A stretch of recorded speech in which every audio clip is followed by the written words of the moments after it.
आज ही के दिन हमारे पूर्वज जो हैं इतिहास रचे थे और 500 चमार 28,000 के धूल चटा दिए थे और उसी तरह हम लोग भी धूल चटाने का काम करें। यह संविधान के दायरे में रहकर काम करें और संविधान को मानकर सभी एक समान रहें, ऊंच नीच छुआछूत भेदभाव नहीं करें। और अगर ऐसा नहीं होता है तो फिर भीमा कोरेगांव वाला इतिहास दोहराने का काम करें।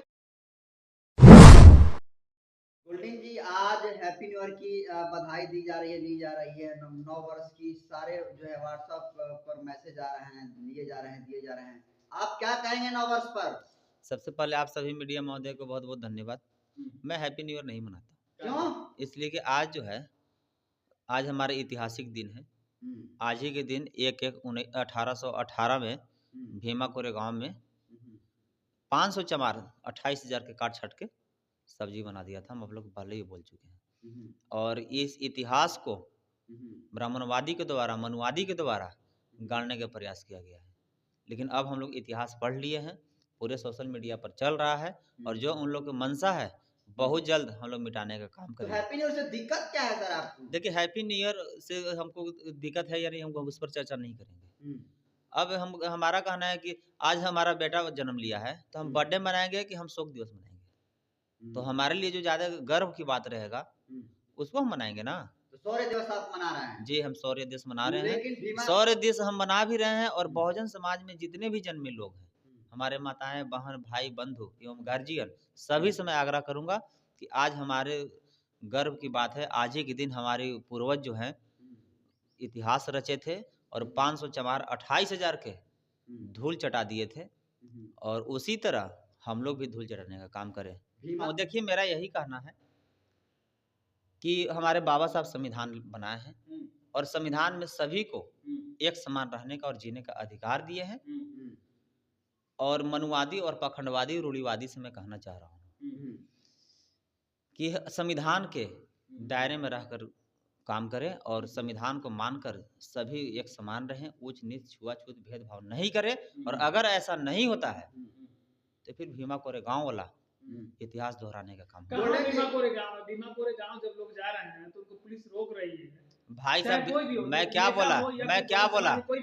बोला कि भीमा कोरेगांव की तरह अगर मनुवादी लोग नहीं माने और बराबरी और समानता, भाईचारा अगर बरकरार बनाने का काम नहीं करेंगे भारत में, तो भीमा कोरेगांव की तरह इतिहास दोहराने का काम गोल्डन दास करेंगे। गोल्डन जी, बहुत सारे लोग कह रहे हैं कि हवाई बात है, कोई 500 सिर्फ 28,000 को कैसे मार सकता है?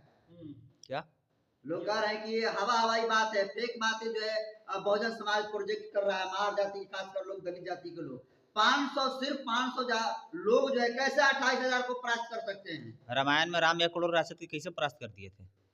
आप काल्पनिक कथाओं में विश्वास करते हैं? हम नहीं, जो कह रहे हैं वो ये कौन बात कहेगा? मनुवादी है ना, तो मनुवादी का सवाल मनुवादी से पूछिए।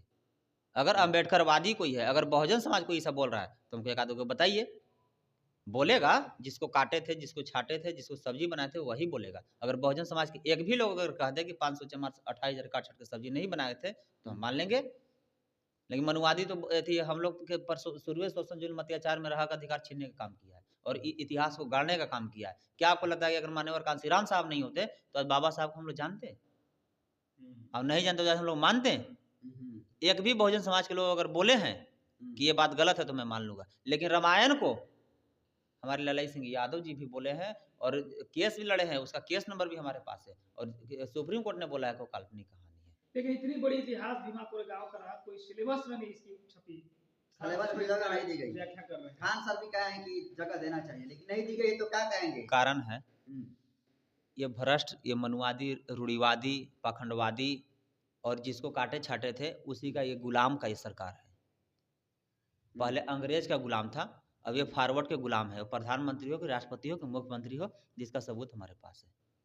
ये ओबीसी सिर्फ कहने के है। हमको लगता है कि पता नहीं इन लोग भी जात बदल दिया है क्या? इन लोग भी लग रहा है कि फॉरवर्डे है। अगर ओबीसी रहता तो ओबीसी खून कहाँ है? ओबीसी रहता तो ओबीसी की जमीर कहाँ है? हमको लगता है कि तेली और कुर्मी और कोयरी सब बनाए सिर्फ हम लोग को बुड़बक बनाने के लिए, इज्जत लुटवाने के लिए और वोट ठगने के लिए। अगर बैकवर्ड होता तो बैकवर्ड के डेली रेप हो रहा है, क्यों नहीं प्रधानमंत्री और नीतीश कुमार और राष्ट्रपति को जू तक रेंग रहा है? ये बैकवर्ड तैकवर्ड की सरकार नहीं है। सुनिए, हमें बैकवर्ड तैकवर्ड और बहुजन की सरकार से कोई मतलब नहीं है। हमको अम्बेडकरवादी की सरकार से मतलब है। चंद्रशेखर राव उनको एक बार प्रधानमंत्री बनाया जाए और देख लीजिए, साल में नहीं हर रोज भीमा कोरेगांव का इतिहास दोहराया। एक लास्ट सवाल ये कहा जा रहा है कि जो भी बहुजन समाज के जो युवा नेता आ रहे हैं, जो नेता आ रहे हैं, जो समाज के लिए आवाज उठाना चाहते हैं, उनकी आवाज बंद करने की कोशिश की जा रही है, जैसे गोल्डन दास के एसआईटी टीम गठित कर दी गई। देखिए, ये बात उन लोग के दिल दिमाग में शुरू से बैठा हुआ है, इसलिए कि बहुजन समाज के जो भी नेता जन्म लिए हैं, सभी को हत्या कराने का, नहीं तो झूठा केस में जेल भेजने का, नहीं तो किसी लड़की के साथ अवैध संबंध का रिश्ता जोड़कर बदनाम करने का काम किया गया है, जो अब ऐसा नहीं चलेगा। तो क्या अगर लगता है किसी के औकात है तो गोल्डन को हत्या करा के दिखा दे, किसी के औकात है तो गोल्डन को जेल भेज के दिखा दे।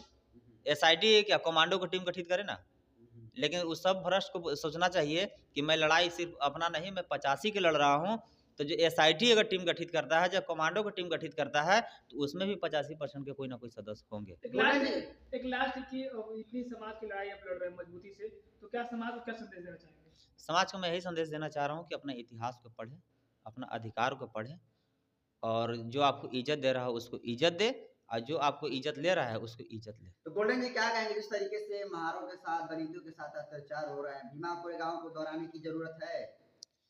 बिल्कुल, इसलिए कि भीमा कोरेगांव दोहराने के दो हमारे पास उपाय हैं। पहला, अगर संविधान के तलवार से अगर मान के तो ठीक है, और नहीं तो फिर भीमा कोरेगांव के फिर तलवार हम लोग मजबूरन उठाएंगे, क्योंकि उन्हीं का वंशज और उन्हीं का खून हम लोग के रगों में दौड़ रहा है। चलिए।